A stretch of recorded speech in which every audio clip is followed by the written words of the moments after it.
And good morning, everyone, and welcome back to day 3 of Defense Academy.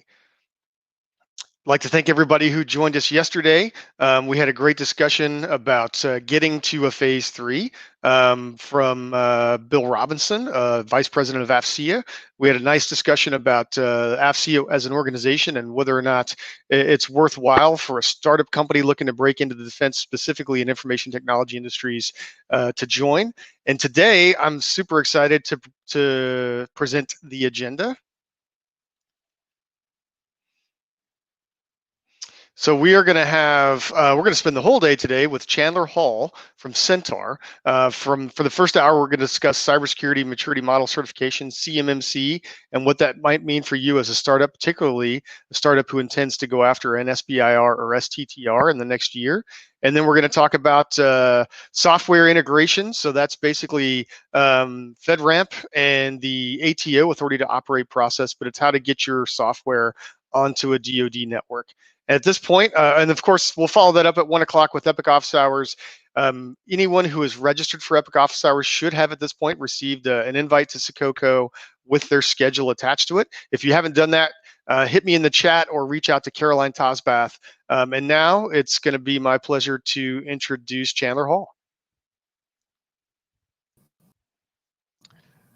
So Chandler, thank you so much for joining us this morning from Huntsville, Alabama. Let me give everybody an overview. Chandler is a cybersecurity evangelist for Sentar, has been a marketing technology, and has been a marketing technologist at multiple successful startup companies that he has co-founded, including a computer and network security company, an IoT networking company, a 911 call taking software company, and a biotech firm. All these firms had exits within 5 years, resulting in positive ROI for the investors. Chandler graduated with honors and holds a BS in computer science from Jacksonville State University. And having talked with Chandler a couple of times on these topics, I really think that you guys are going to enjoy hearing from him today. So with that, Chandler, I'm going to drop the stage and leave it up to you and take it away. Thank you. Thank you very much, Kevin. Thank you, everybody at Capital Factory, and I'd like to give a shout out to all the attendees of the Defense Academy. I hope you're getting the kind of information that I always found valuable when I was starting companies, trying to understand the space and the methods and the terminology, right? Those are huge. I'll definitely give a plug to AFCEA. When I slipped back into the federal contracting space about 6 years ago, they were the first events I began hitting up and meeting with folks at. I definitely think they're a quality organization that can help you on your way, as can many of the opportunities with folks here at Capital Factory and other locations like that. So we're going to plunge into one of the tougher things that all contractors are facing nowadays, which is cybersecurity compliance. And it's been getting more and more visibility. If you've at all kind of kept an eye or an ear open to some of the hacks in the past, you might have recognized that the Chinese were able to build our very nice F-35 fighter jet about a week after we had finished ours, right? So that's situations where they're obviously coming in and grabbing a puzzle piece from one contractor and another from another and 2 or 3 from another, putting all those things together and are able to then steal billions and billions of dollars. I think the estimate is currently something like 60 billion a year or something like that they're stealing from us in stolen IP from various contractors. So we all got to do a better job. And there are definitely standards and compliance requirements that are pushing us down that path, shall we say, to helping us get really serious about this. So we're going to talk about the new darling that is every contractor is facing. Every Department of Defense contractor between now and 2026 will have to go out and get a third-party accredited like an audit, right? Compliance certification for CMMC. So we're going to talk about what that entails. But first, I want to say very clearly that there is no organization that can accredit you today. There's no assessor that can officially or formally give you any kind of certificate or anything that denotes that you are compliant. It's not available yet. Okay, but there are definitely organizations out there that will sell you that as if there was. So be aware. Always make sure you go to the primary authority of CMMC, which is the CMMC Accreditation Board. So their organization, cmmc.org. CMMCAB.org is a great location to find further information about what I'm going to talk about today. So we're going to go through the high levels, and we're going to take a lot of questions for people that have it. Let me just begin by defining kind of what it is. It is not a regulation. It is not really a standard. Okay, it's a model that is going to be forced upon contractors via a regulation, which we'll be talking about. And it pulls in practices. It denotes things that people need to do. The stuff on the right, the graph here, there's numbers in parentheses. Level 1 has 17, level 2 has 72. Those are the number of cybersecurity controls and practices or processes that you have to meet compliance on in order to meet that level of accreditation. So this is a model that is, and those practices come from other standards that they've pulled from. And the reason that they've done it this way is we've tried in the past to do it through regulation. We've tried in the past by forcing a standard upon you. And cybersecurity hacks move much faster than those can move. So I think the belief is that a model that relies on those can be modified and changed more rapidly, and thus the reason it's considered a model, right? So what is it intended to do? It is intended, the CMMC is, if you meet these certain accreditation levels, they believe that you have enacted all of the right cybersecurity controls and processes and practices to protect a certain type of important data. And in the past, we've known this data in lots of different ways. What it is not classified data, secret, top secret data. Those have a very different set of standards that you must meet. You have to be compliant handling that top secret level and secret level type information. The rest of everything that sits below classified information like that is really what we're talking about. And if you've been in practice with the government at all, you may have seen memos that are marked things like for official use only, FOUO. That would be considered this type of information, for instance, right? So for about 4 to 5 years now, there has been this classification called CUI, the what's in the header in the upper right of this slide. It stands for controlled unclassified information, like it shows in the first bullet, right? So CUI is things like FOUO, and it's things like ITAR, weaponry, and the other stuff that's on the Arms Act that are restricted from exporting, and other types of classifications or markings in documents that denote it to be special, but not classified. And so where we found the Chinese, is that example I gave earlier, were really doing the damage. They were stealing this kind of information and being able to put it all together and really figuring out the puzzle from all the pieces that they were able to acquire that were not actually classified. Okay, so prior to the CMMC coming along, the government had put in another requirement, another standard that we'll reference here in a minute. And it was called, the second bullet, DFARS 7012 is the shorthand that I use for that. The actual regulation that's on people's contracts is DFARS 252.204-7012. You should look, if you go and you have an SBIR contract or you win one, you ought to definitely go and look for that clause and read it carefully and understand that that's the requirement you're under. Today, that regulation pulls in a standard called NIST 800-171 that I'll abbreviate to call just NIST 171 for this presentation. That's the standard that contractors were supposed to implement, but there was no third-party audit requirement. You were able to self-assess that you were doing great on it, and the Department of Defense has deemed that that just wasn't sufficient. So the CMMC has been brought out and is being put upon, and we will start seeing requirements in contracts with CMMC late this year.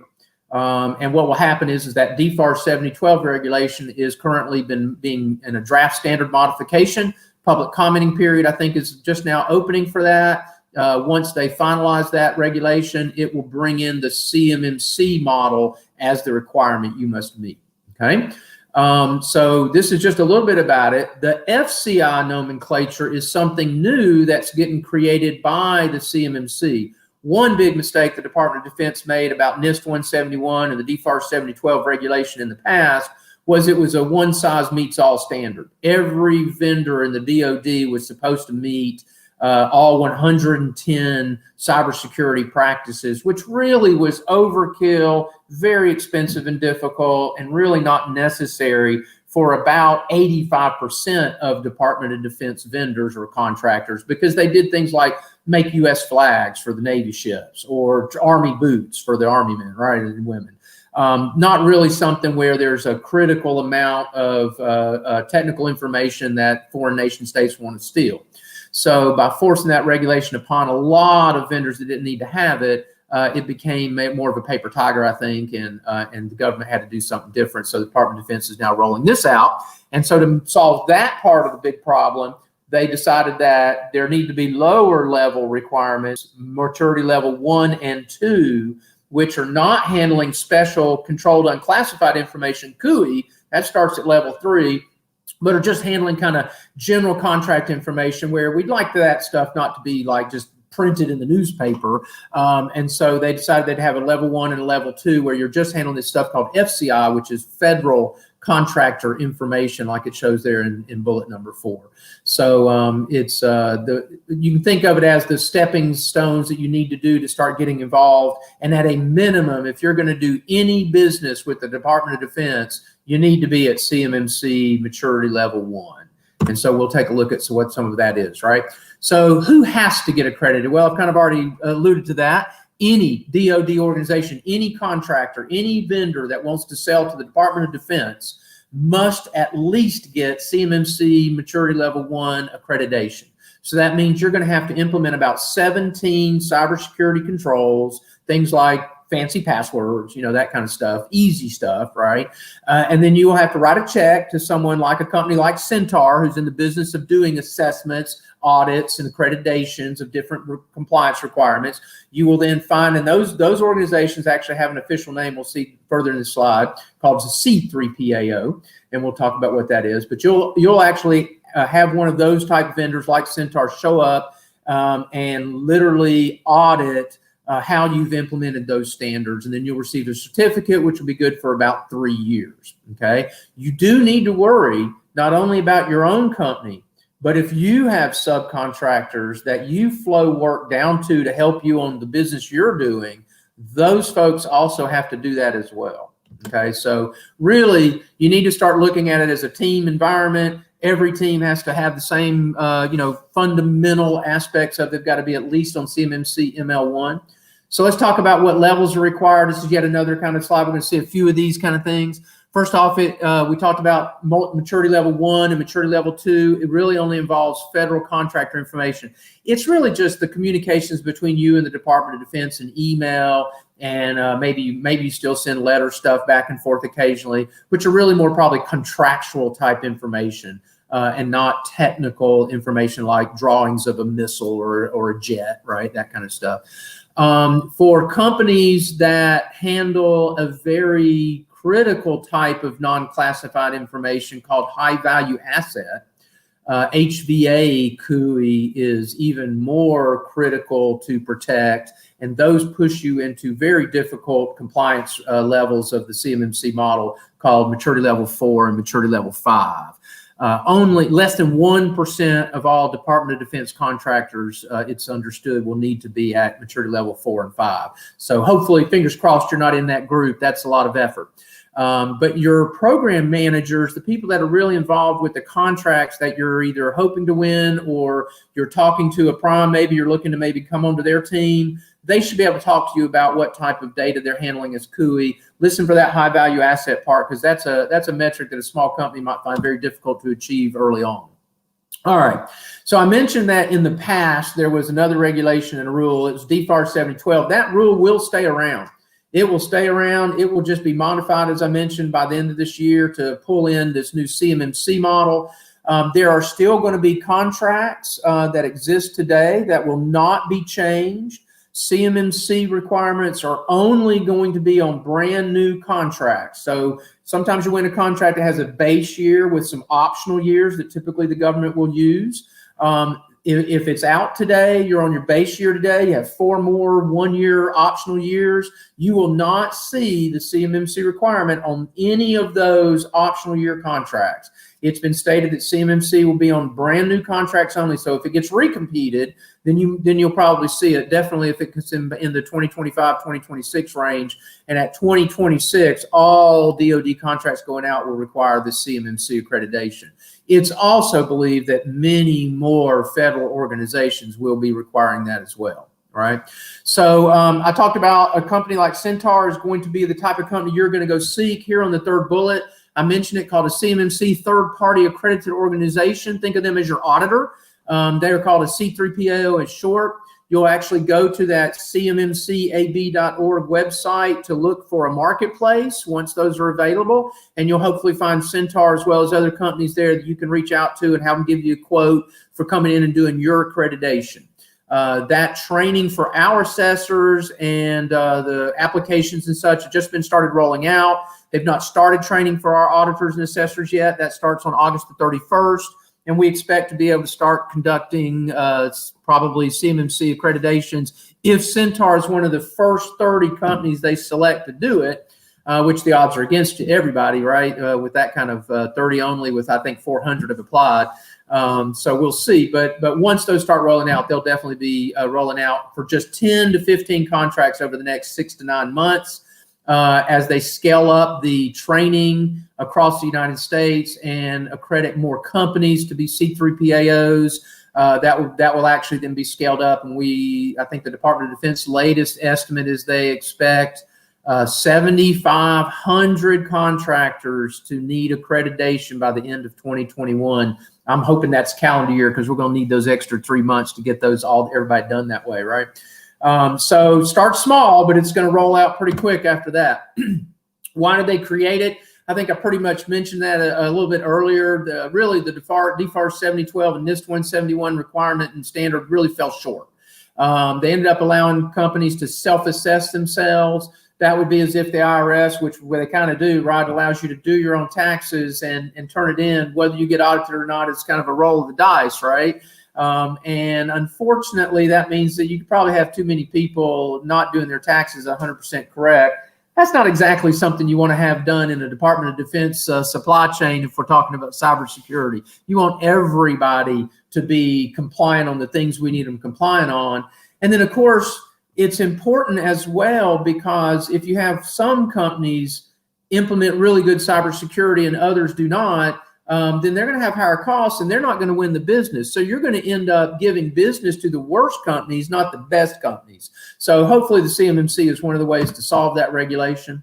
And I'll just mention here that this is I put these in for slides so that when y'all pull these down to get more information, you'll kind of see them. The things that I feel is important about this slide is that there's a level of documentation that goes along with all of these cybersecurity controls, which is quite a feat for many companies to set up. At level 1, you don't really have to have any documentation. At level 2, you begin having to document your stuff. And by level 3, where you begin handling important information that we've called CUI, that's where we really are trying to start to protect things. You not only have 130 cybersecurity practices or controls you have in place, but you also have had to create plans, policies, and document every procedure to maintain the compliance at your organization in case if you're responsible for doing that and you have it all in your head and you win the lottery today and you decide not to come back to work anymore, we still need to make sure your organization maintains their compliance.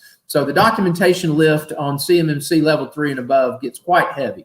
And you may find that that's an area that's going to take you months if you decide to do it yourself. So heads up, that's one of the areas where people tend to stumble and have a challenge, and I want you to really focus in on that so you're not caught late. So typical questions that people will have about CMMC, so I can get some of these out of the way before we start fielding questions. Early on, when this was talked about 9 months ago, the statement was made a lot that this is going to be cheaper. It's not going to be as expensive. One of the problems with the NIST standard was it was too expensive, okay? So a lot of companies, is it cheaper? And what I want to do is to make sure that you have the same perspective that the person originally saying this for 9 months has, which is, remember, there are 285,000 contractors that are going to fall into the maturity level 1 space, where they only have to have 17 cyber controls and nothing needs to be documented, right? 85% of the DoD supply chain does not handle CUI or above. So 85% of the contractors, maturity level 1 is going to be fine. And is that cheaper than trying to do DFAR 7012 and NIST 2071? Oh gosh, yes, right? You don't have to do anywhere near the amount of cyber control and products and practices and processes in place at maturity level 1 that you have to do at level 3. So compared to if I only have to be maturity level 1, is it cheaper than doing NIST 171 and DFAR? Yes, it is. But if I'm having to do level 3, it's more expensive than doing NIST 171. NIST 171 had 110 controls. CMMC has 130. So there's 20 right there, right? And then the documentation effort's twice at least as hard because you have to document your steps and all your procedures for every one of those 130 practices. So that's more. And then, of course, you're being audited. So depending on the rules, which are still not defined yet, would I, as an auditor, have to send 1 person, 2 people, 3 people? Do I have to send them on site? Do they have to sit around and wait while you bring up screenshots or bring up, products and images like your Active Directory settings and your email administration settings, and maybe we look at your policies, and if we have to do all that real time and right there on site, that's a lot of labor on my side that we're going to have to, of course, pass back to the client. So it's going to be more expensive. You'll have to obtain this every 3 years, and you will have to keep it maintained during those 3 years in some method as yet to be defined. But we know what their intent is, so I think those are going to be areas where you want to stay focused. Okay, what's the schedule like? Well, this is a bit of an existing schedule that I went in and modified with red. So every place you see dark red is a slippage area, right? The DFARS rule, I probably should have colored red as well. It's a little harder to put a pinpoint on exactly where they are on that.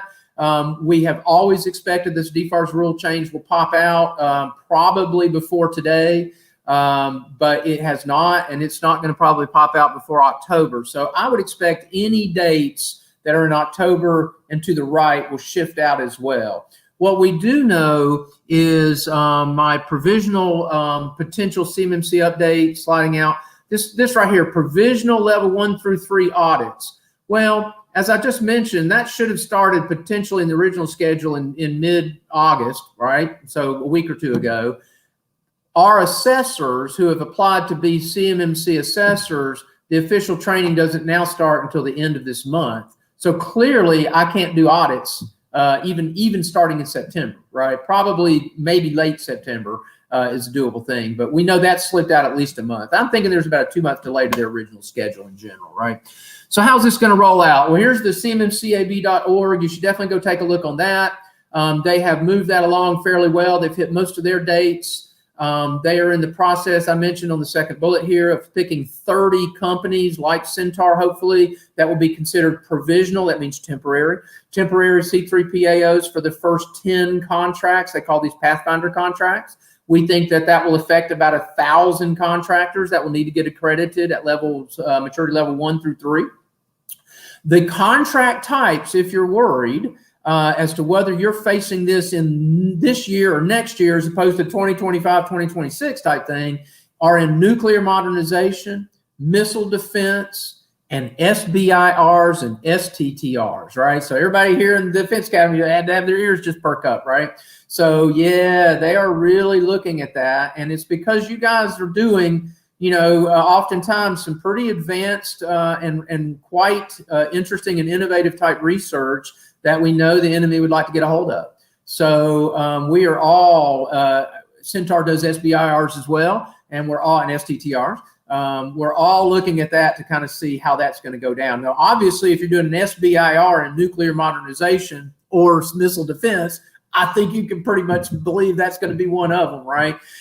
So these are areas where your ears should perk up and go, I have this requirement being placed upon me potentially sooner than the rest of the group here at the Defense Academy. So those are areas where you should probably follow up with someone like myself and start having some follow-up conversations and put a plan together as to how you're going to get there from here and what time frame do you think you need to do that, right?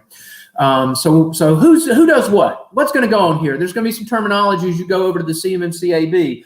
I already mentioned one of them, C3PAO. That's the company, right? the type of people that work at a C3PAO that will be tested and have to go through a process to be a certified assessor. Those are going to be CAs for certified assessors. And then you might have a team of helpers under that CA that maybe aren't quite as senior as the CA, but they're good at what they do. Those people can go and apply, take a test, write a check, pay some money, pass a course, right? That kind of stuff. And they will be certified CPs for certified professionals. So you can have a team of a single CA and multiple CPs that will be sent out to an organization to be audited and accredited for their level of CMMC that they're seeking to obtain. So obviously, if you need to be at CMMC level 3 and you don't quite get there, you will hopefully be at CMMC level 2. You'll definitely almost certainly be at CMMC level 1, okay? And what will happen there, they haven't really defined a lot of that, but we're beginning to hear and see discussions from the CMMC AB where when you first go to your accreditation, let's say you trip up and you miss a couple of things, you'll have a time period of like 30 to 90 days where you can get those things taken care of, ask the C3PAO to come back and reassess that portion of the effort, validate that you have indeed fixed that gap. We call that gap remediation a lot of times, corrective actions. Those are a lot of times you'll have a corrective action report being required, a CAR that the government will provide. So once you've done that and get your accreditation, then you'll hopefully be able to achieve the level that you're trying to get to, right? And then what does it cost? A lot of people always ask, what does it cost? Okay, so I'm seeing some questions showing up in the right hand. I'll try to grab those as I get to the end of this. I think I'm getting pretty close. The cost, of course, is you really need to think of the cost as kind of in two different buckets, right? There's the cost of actually paying the auditors or the accreditor, the C3PAO, right? Paying any kind of fees that you have to pay to apply to get that. There'll be various licenses that you have to purchase to be a accredited CMMC, say ML3. The other cost, which is typically more expensive, is the systems and labor and process costs that you have to now add to your organization to meet that level of compliance. So CMMC Maturity Level 3 requires you to have a device called a SIM. A SIM is like the ring that controls all rings. It's the logging device that grabs all the log files, right? So I might have some Cisco stuff and some firewalls, some checkpoint, and I've got maybe Microsoft email, Exchange, and various different types of applications like that. I have all my Windows 10 users out there. Maybe I've got some Linux servers. All of those have login access files. They have networking log files where maybe there have been network attacks going on, right? A SIM collects all of those and then correlates it based on time, and then we'll look at it more intelligently and alert you if there's something anomalous, something unusual that it's seeing, like a bunch of Chinese IP addresses attacking all your Windows 10 logins, right? You'll see them in those log files. So a SIM would do that, right? If you don't have one of those, you got to go buy one of those, right? And you got to have someone that's trained on how to use that, and they got to have a few hours every week to take a look at it, right? So those are costs that you don't currently incur today, and many of those, the last one mentioning that you got to do it every week, are considered continuous monitoring costs that you are now going to have to accept and pay for and take care of in order to be compliant. So that's where a big part of your cost is going to be. Getting ready for your compliance, finding out what your gaps are. You might turn to an organization like Sentar, where we come out, we do a readiness assessment. In other words, before you go pay your official check to get your official audit, maybe you want to pay someone to come out and pre-audit you and give you an idea of where your gaps are so you know where to focus your effort. And then go apply for your actual accreditation, right? So I've got some cost numbers here. I'd be glad to talk more about that. Expect a CMMC level 1. The verbal statement from day one was always, it needs to be $1,000 a year, $1,000 to an organization a year. If it costs more than $1,000 a year, that's going to be a problem. So the belief is, if you're getting your accreditation every 3 years, that your initial accreditation every 3 years or so would run about $3,000, right? So you divide that over 3 years, $1,000 a year, right? So that might be where it's at. No one really knows today until we get all the rules defined by the CMMC But in general, I'd look at that. A medium-sized organization, you're probably talking about paying the C3PAO somewhere between maybe $25,000, $20,000, maybe could be $40,000 to get a CMMC maturity level 3 accreditation this first year or so. There'll be limited supply, limited assessors, if you would. And you know, if I have to send 2 of them and we got to pay for everything, we have licensing fees we have to pay back to the CMMC that's kind of the industry discussions where I've been on other panels and webinars. That's what we all kind of believe that to be, right? So what does it cost your organization to comply? This is what I was referring to when I talk about gap remediation, right? You have to probably add things to your environment that you don't currently have today. You may have some older laptops that now need to be brought up to Windows 10 or something. Maybe you're deciding to look at going to Microsoft 365.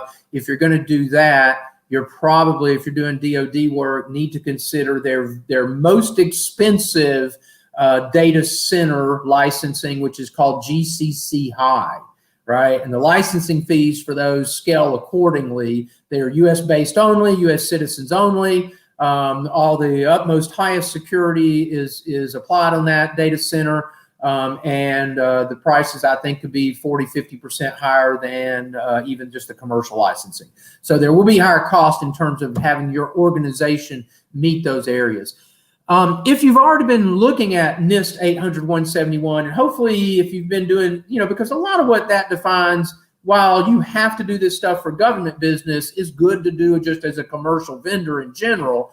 What you'll find, the big difference between the NIST 800-171 of the past few years and the new CMMC Level 3 being about the closest in terms of numbers of controls, there's about 20 of them that are new. The new challenges you face are really these guys. Remember, I mentioned a SIM solution a little bit ago.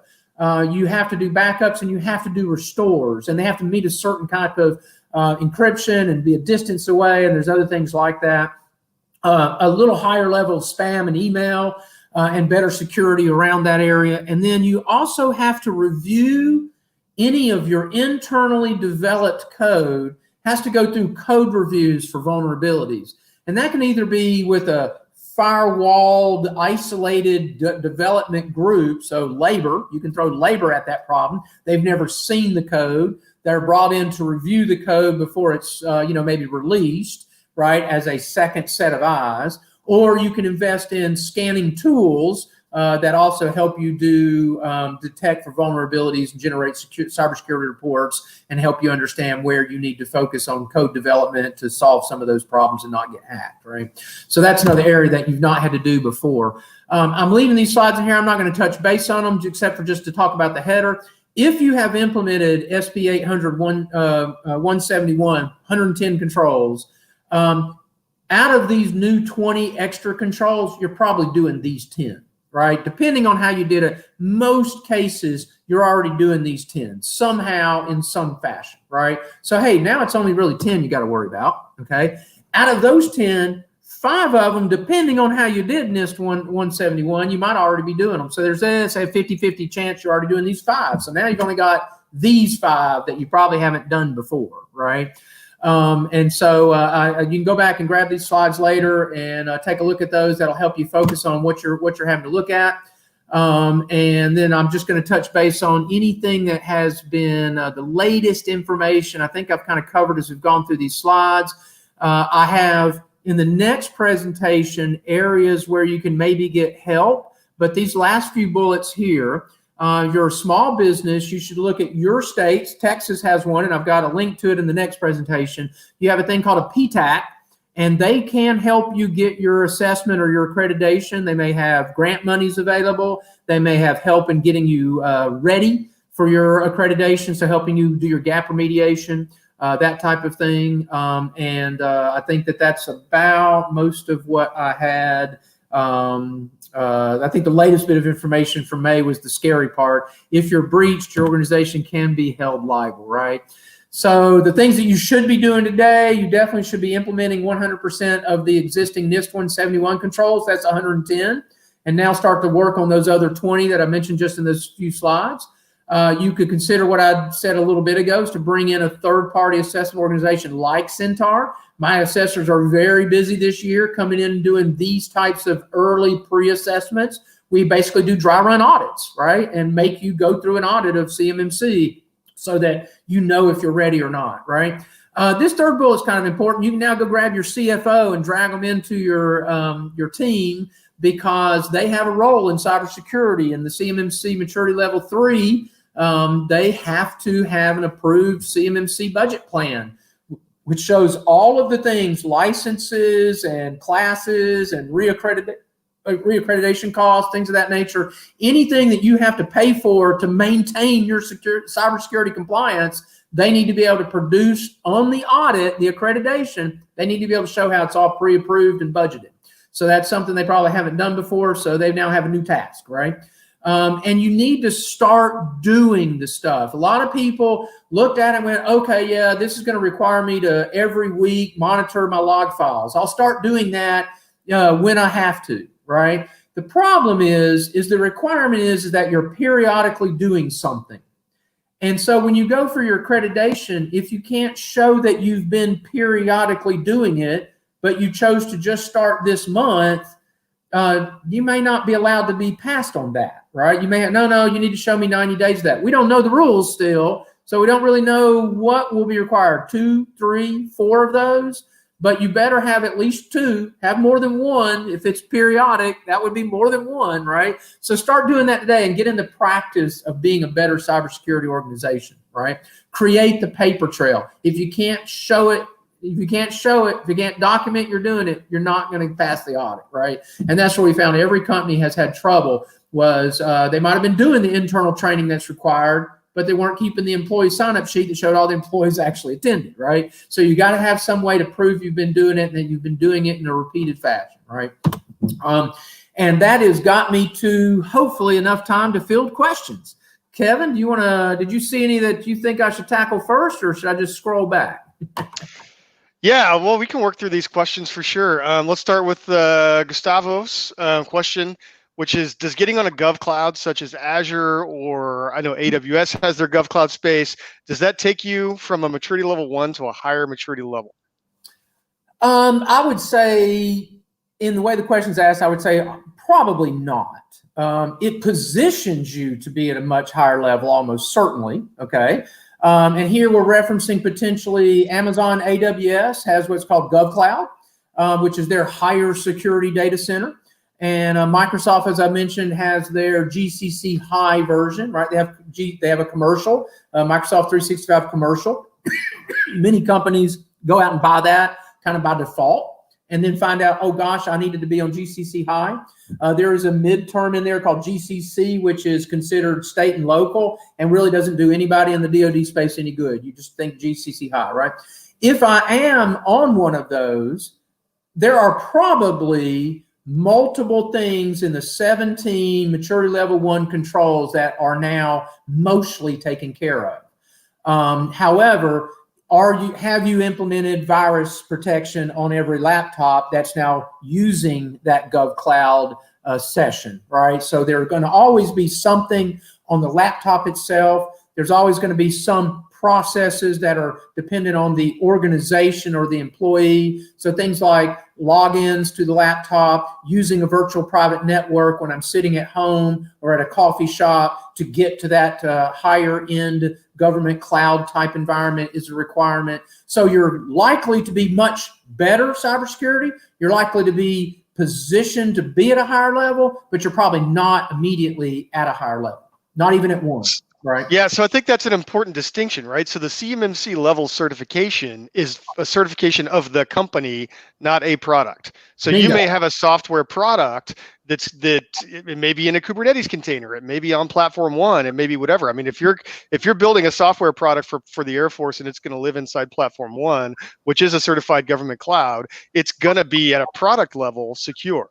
But the procedures that your company has to follow in terms of, again, the passwords, using randomized passwords, having access control procedures, using VPNs, not having CUI, stored on personal laptops or what have you. those are the procedures that go into the level of certification. Absolutely. Perfect, right? Absolutely. And that's a great thing to understand because there's a couple of gotchas right here, right? So DFAR 7012, that's the regulation that's on your contract. Go read it, right? Because it actually says something about cloud in it. Okay, so NIST 171 and CMMC, I don't even care if you're CMMC Maturity Level 5. It doesn't really reference cloud applications that you are using.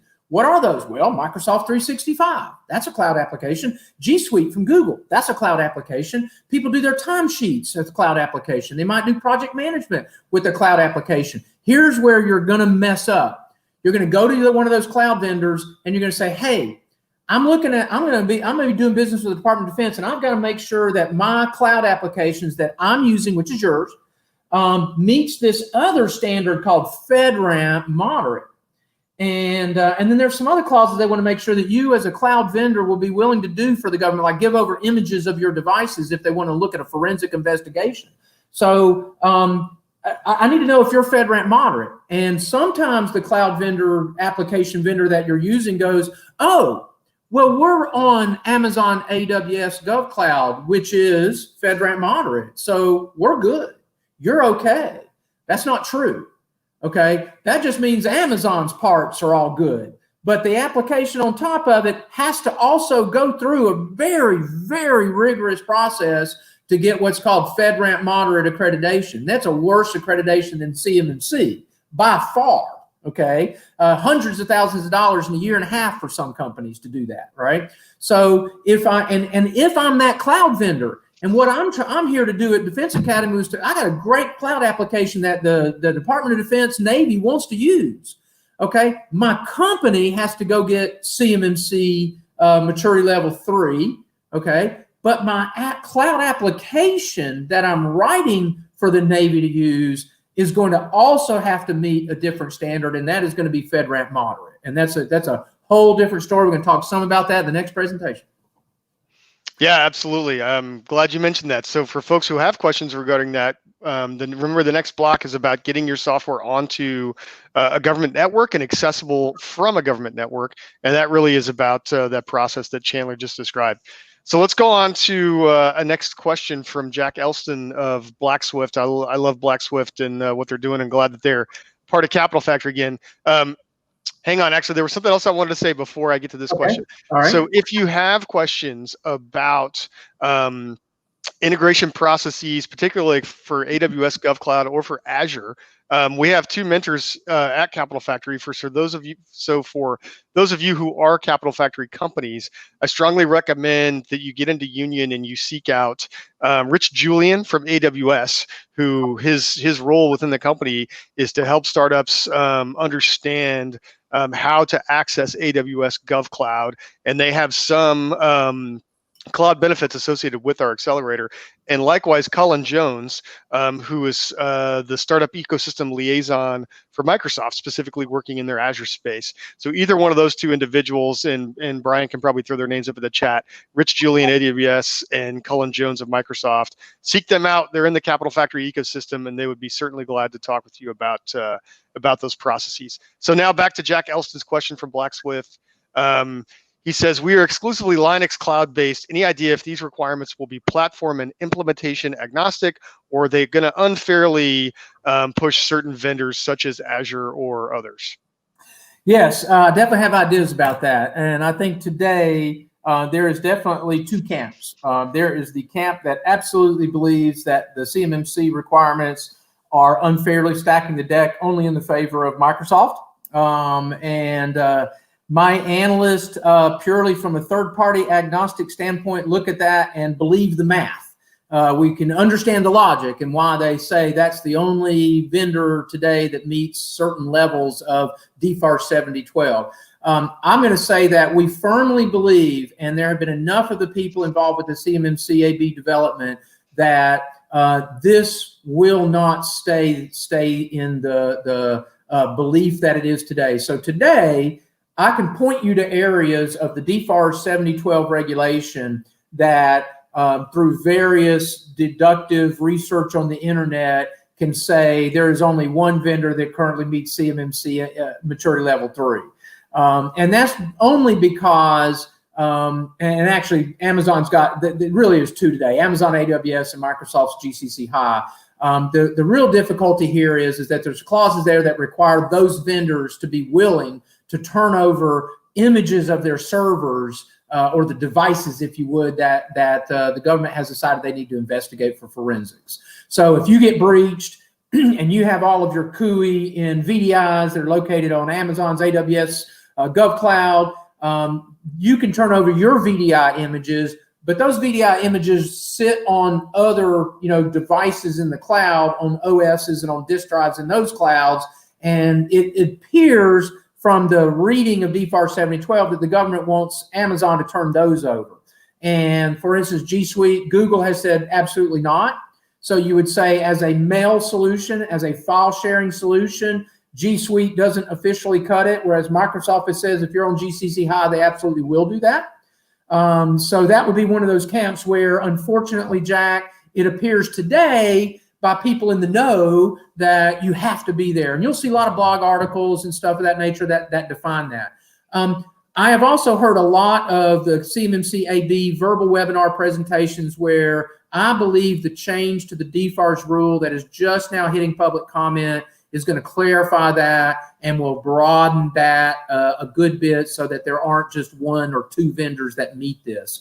But you definitively do need to worry that you have to make sure everything that you're doing is on a very secure cloud environment and that you can meet those requirements in CMMC with the applications you have chosen to use and the way you have developed your stuff for their use, right?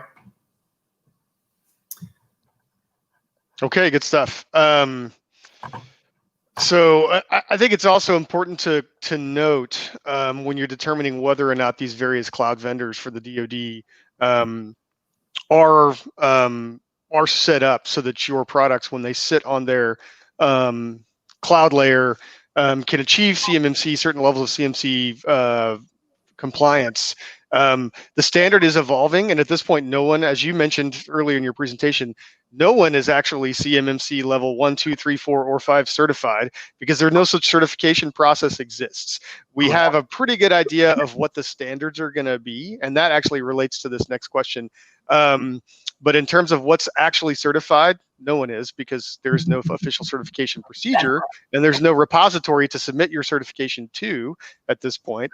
And so I think it's also safe to assume within that construct that as this program evolves, all the major cloud providers to the government, to include Oracle. I mean, Oracle has definitely made some comments that they're going to get back in this game as well. They're going to have to make sure that their platforms, that their infrastructure is allowing you to achieve that proper level of compliance. Yeah.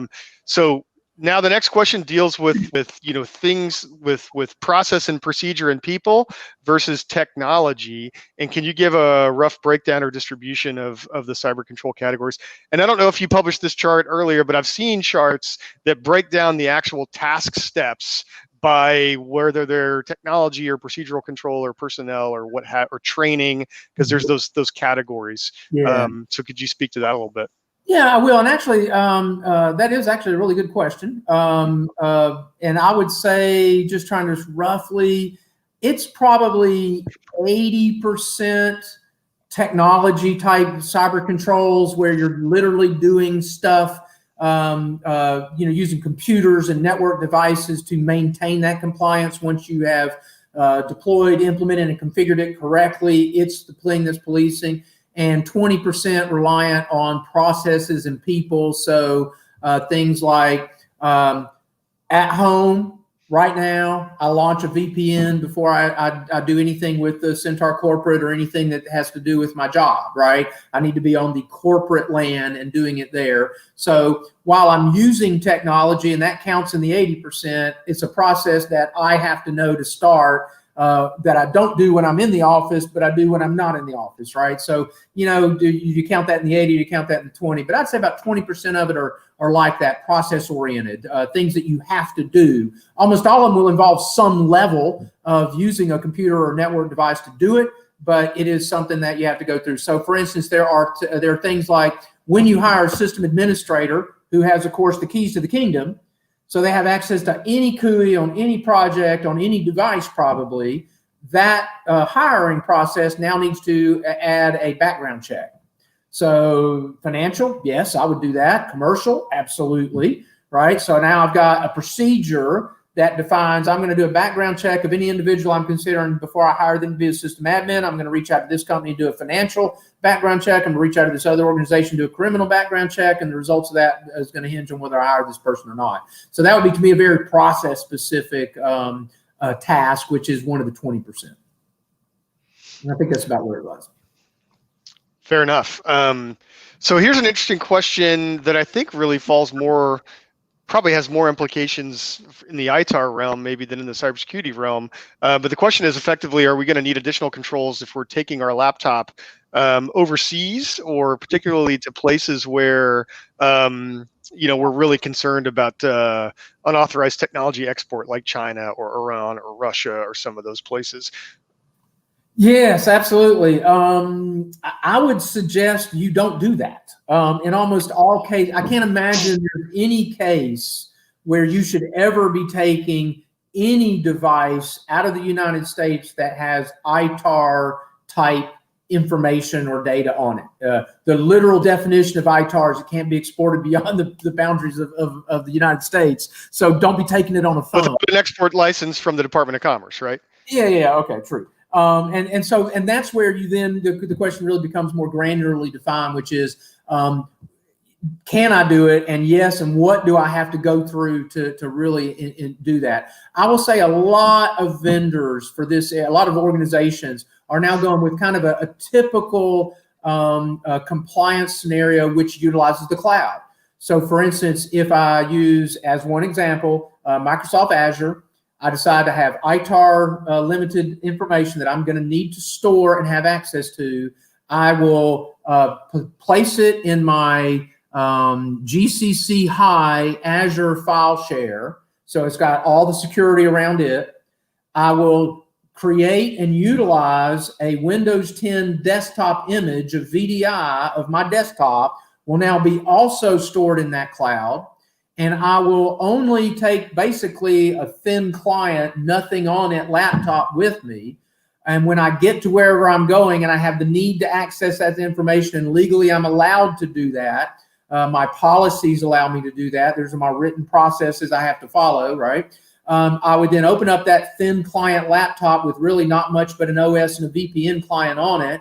I'll launch my VPN to the cloud, and I will then log into and do my work in the VDI in the Azure cloud, so that I never really had CUI located on my laptop outside the United States border. That's one kind of conceptual approach. We see a lot of gig economy software development companies, like might be right here today listening in here at the Defense Academy, where I call them gig economy, not that they're all 1099 people working in Lyft cars, but or Uber, but because they seem to be like my daughters in that they don't have an office to go to. They work out of the house all the time, right? So there are companies that do that now. They may or may not even have a company provided laptop in these type environments, but they can still meet the requirements of things like CMMC Maturity Level 3 using a similar concept as what I just described. Put it all in a secure cloud, access it through a VPN, do all your work on a VDI. Yeah, and I think that's a spot on answer.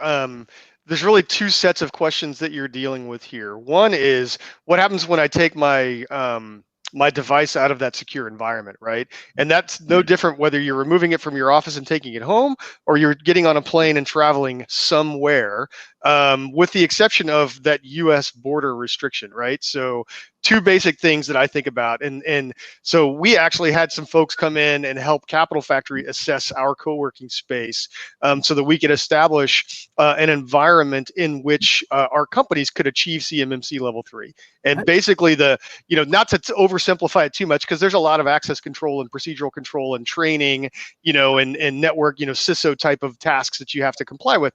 But the real so what about how do we transform our co-working space was, you have to have an accessible GovCloud, right? And then your members have to understand that any of that CUI never comes through their VPN, right? It stays, they access it only through that system, right? And then best practice is you have two different systems. You have one system that you'll work on for the bulk of your duties, and then whenever you're working from home or elsewhere, you have a relatively clean laptop that you take with you. And there's also your ITAR compliant, especially if you have anything that can't be exported out of the country. No matter how, as one of our attendees is pointing out, like you can't really make that laptop secure. So the best practice is just not to have the information on it, and you have a separate laptop for those purposes. Yeah, I mean, we have a really good facility security officer, and our entire company is all cybersecurity, right? We believe that we're all a target, and when we travel OCONUS outside the United States, we're advised not to take a personal phone. Get a burner phone. Don't load your contacts into it, because they're imaging this stuff. If they even have a minute of your phone, they're going to try to do whatever they can and grab stuff off of it, because they have the labor and the desire to literally try to investigate your friends for a vulnerable way to get to you. Maybe it's their kid is your kid's best friend and goes to your house enough that they can infect that kid's phone running Android, playing a game, so that they can now get into your router, right? And on and on and on. So it is definitely, when you step outside the United States nowadays, you need to be conscious of how valuable your information is to the other folks. Yeah, absolutely. So one more quick question, and then we'll wrap this up. So another attendee has asked the question about what's the real cost here? Is it let me see if I can find. Oh, so the real price of all this is having a full-time security officer, or at least a fractional or virtual security officer. So two questions that I see there. One is like, how do you handle that, additional personnel requirements, which might be, especially think about for the types of companies that we're interacting with here. We're focused on startups. They're probably looking to target CMMC level 3 initially. And then if they're going to get a sizable follow on phase 3, they're going to be able to bring in those resources.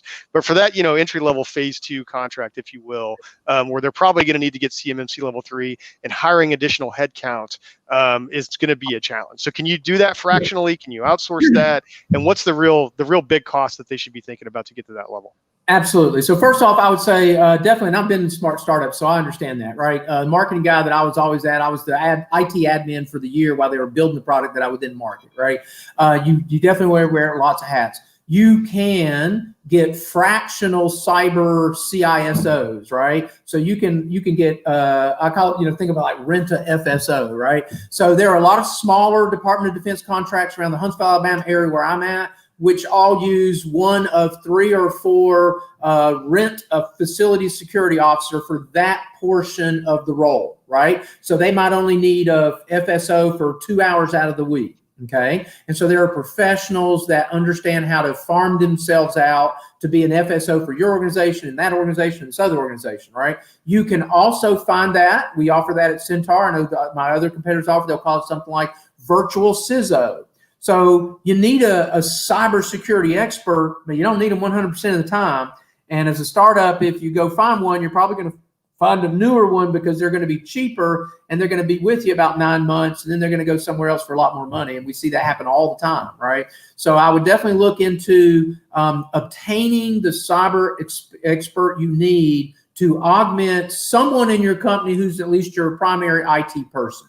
One of the real challenges the CMMC is going to throw at us now is that many companies have been turning to MSPs to handle the IT problem. I don't want to be an expert in all this. Just do what's needed. Now, the MSP has to go get a CMMC level 3 accreditation if you have CUI that requires you to have a CMMC level 3 accreditation, because they have the system admin passwords that allow them to get to your CUI, right? So you can see that's now a problem. So it's now harder for companies to outsource the IT headache if they're going to be at this level. The biggest expense, if I'm a company that is developing a cloud application that I expect contractors in the DoD to use, or I expect the DoD and federal government to use, my biggest cost is going to be FedRAMP. And most of what I just discussed is probably not applicable. You probably are going to need to hire some type of GovCloud, AWS, Microsoft Azure, GCC High, architect, one of these guys that have passed the architect with the security capabilities in it. You might need to make sure you've got someone you can reach out to really help you understand the cyber requirements and how to document those things for your application to go forward and meet FedRAMP accreditation. If you're a software development company developing the cloud for the federal government, FedRAMP is your challenge. It is your expense, and it will cost you hundreds of thousands of dollars, almost certainly, in re-implementing your product because you didn't implement it using the correct stack or the various pieces that you needed to do in order to meet the FedRAMP requirements. If you don't know them, you might have picked the wrong things when you picked your stack, and now you've got to re-architect that stack potentially, right?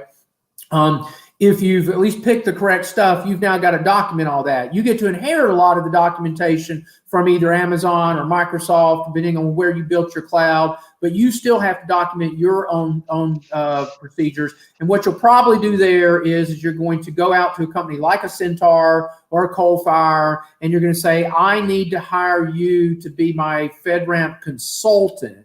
And they will bring the cyber expertise and hold your hand and walk you down the path of getting your application ready for accreditation. Heads up, the calendar alone is going to take you a year because it's not just your work. You then give it to the government to assess. So someone comes in like me and formally assesses you. That might take a week. Might take us 2 months of writing up that assessment, and then we hand that over to the Program Management Office of FedRAMP, and they might take 3 to 6 months to approve it.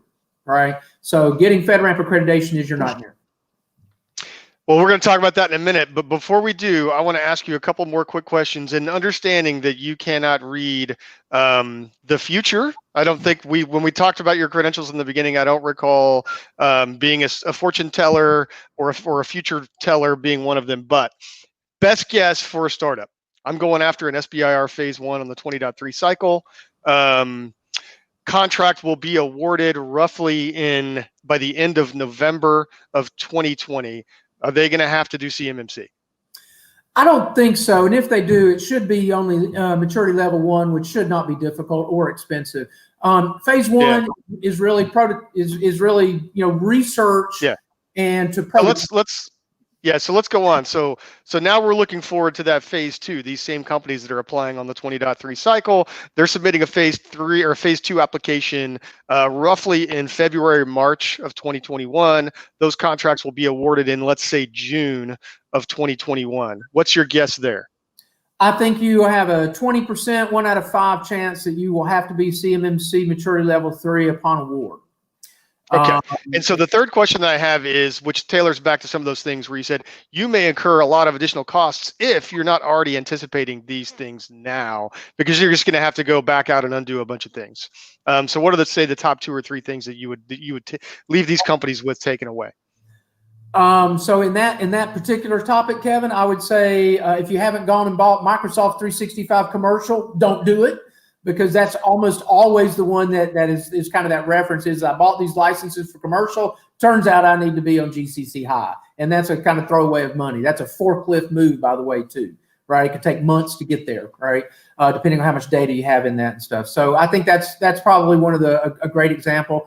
Others would be I tried to save money by buying a used firewall maybe, or I've gone and gotten an MSP and had all my employees use their own personal laptops and phones.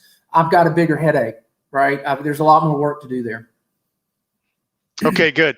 And so for those of you guys that are listening, I mean, I think y'all should be thinking about these things as you're submitting phase 2 proposals, because, in the materials costs portion of that, it may be that outfitting specific laptops for projects is a cost that you're not anticipating. You're thinking about building software, but the systems that your people are using on those could be a cost that you could recover in those phase 2 proposals. So just think about that going forward.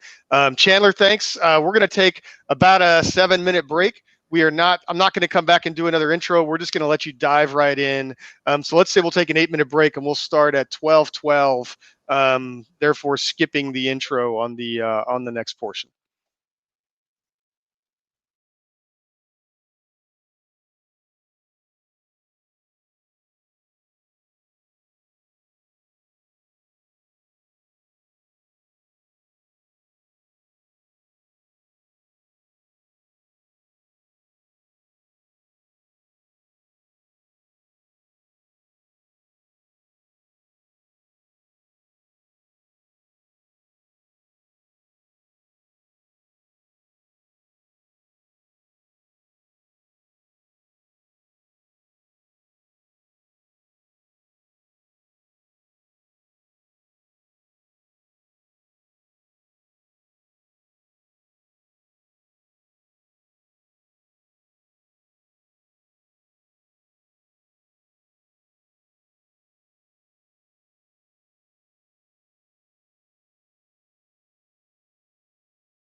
Hello.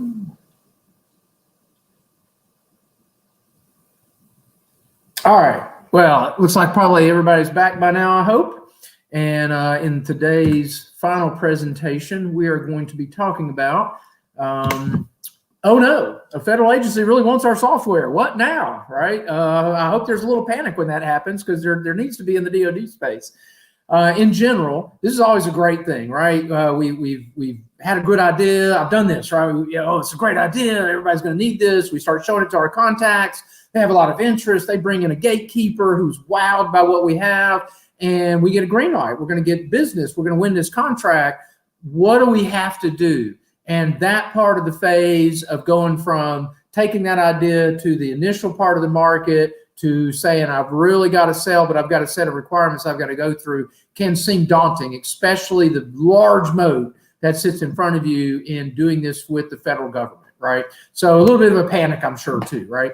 So first off, I think the absolute most important thing that you worry about in terms of what do I have to do to make sure my company and my software application is available to be used by the federal government is to focus on obtaining the knowledge that that exact agency requires.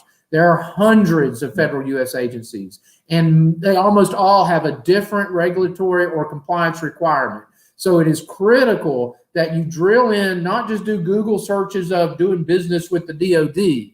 You need to find a product champion, an experienced person at that agency who will help you understand the requirements that both the corporation has to meet, as well as the application itself that has to meet. So some areas where you definitely start, the Small Business Administration, the SBA, right? There'll be a small business administrator at the agency that you're talking with that you know is interested in your software. You've got to hit up that person. You've got to get with that lady or that guy and say, hey, please help me make sure I understand all the checklist requirements that I need to go through, right?